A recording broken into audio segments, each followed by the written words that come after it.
তো গাইস আমি কালকে স্টিংটা কিনে এনেছিলাম আর পাপা আমাকে বলছিল এটার মধ্যে নাকি কালার মেশানো থাকে। তো আজকে আমি দেখবো এটা কালার মেশানো, আমার বিশ্বাস হচ্ছিল না।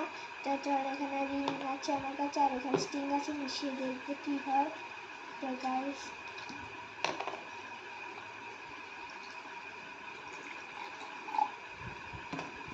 চলো দেখি এবার রিং মেশাবো।